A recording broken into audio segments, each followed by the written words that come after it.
Round here, them guns get the last word. In the latest episode on Harada's Bar, about halfway through, Linhart, who was the special guest for this episode, asked Harada, when will Tekken 9 come out? Even though that is just like a joke of a question because Tekken 8 just came out. There was a quote from somewhere that said this game is supposed to go on for 10 years. Maybe that was a joke as well. But regardless, Tekken 7 went on for 7 years and they built this game, Tekken 8, to also withstand kind of that same amount of time. Maybe 7 years, 8 years, 5 years, 6 years. But definitely all the way up until, I believe, 2030. Now, in response to this question, Harada says that both him and Michael Murray may retire after Tekken 9. I looked at the Wikipedia, right? I was thinking how old is Harada, right? Good head of hair. He got a lot of energy.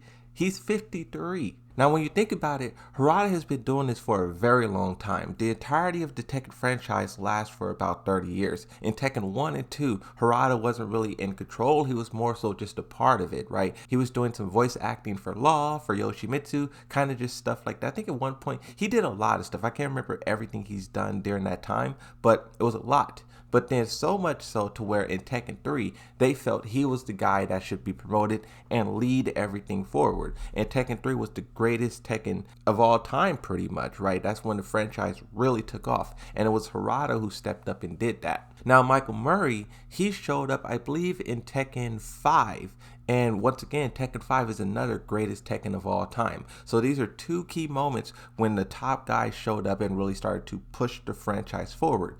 But like I said, 30 years, that's a long time. 53 is the age of Harada. If Tekken 8 goes on for 7 years, by the end of it, Harada will be 60. And then by Tekken 9, if that's another 7 years, it's 67. When are you going to do Tekken 9?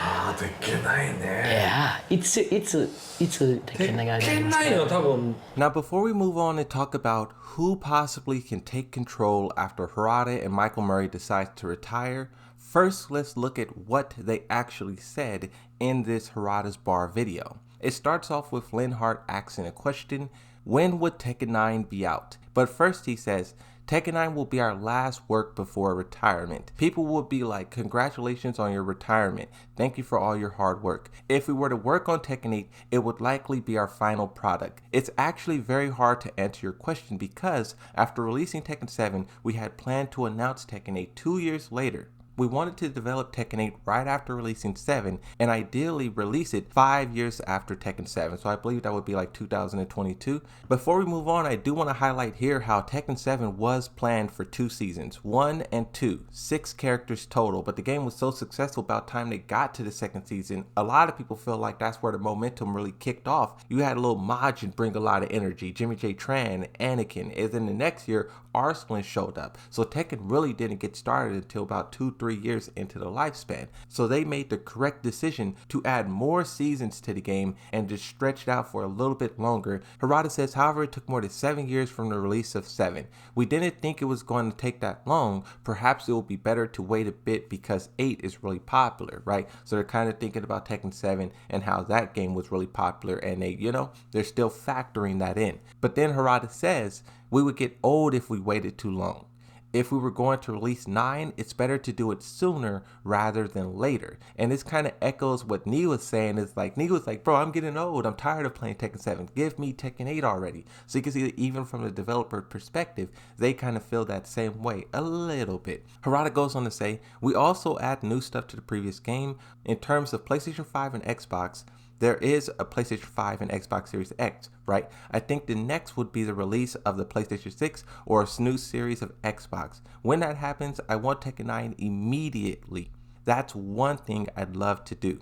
That's a pretty powerful statement because the PlayStation has a lot of rumors and stuff going around. But that console is supposed to drop in 26, 27, 28, 29. PlayStation 6 will definitely be out by that time. And if they want Tekken 9 to release at the same time, that means Tekken 8 will have a 4 or 5 year lifespan. That's 2 years shorter than Tekken 7, which me personally, I think it's okay. But then also it's just Is that enough time for this game to fully live on? Harada says, but we don't know for sure, so it's a bit scary to say such a thing. Maybe I shouldn't have said that. PlayStation 6 might be released sooner than expected, but I love to release Tekken 9 when that happens. Now from this point on, Harada kind of starts talking a little bit about himself. If you want to see everything he said, definitely go watch the Harada's Bar video, but what I want to do now is talk about who is in line to take control after Harada and Michael Murray is gone, because I feel that person is already here staring us right in the face.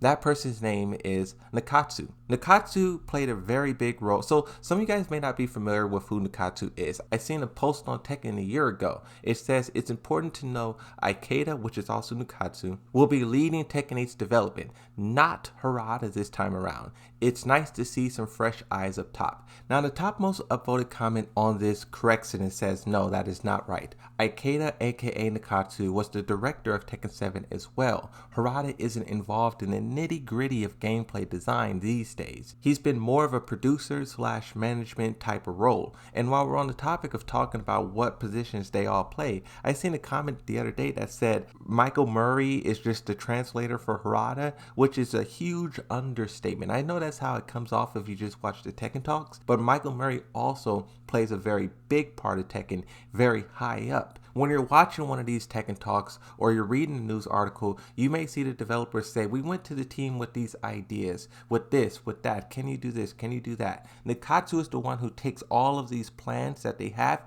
and really turn it into a game that we play.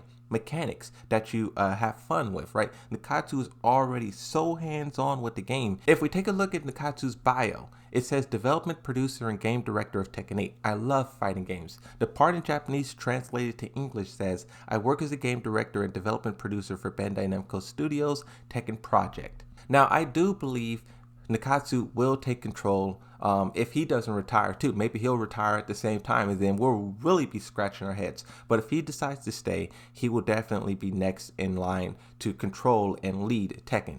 But see, here's the thing. What Harada said is after Tekken 9, they maybe will retire. That is a big statement because for those of you who know, Tekken works in a cycle of 3.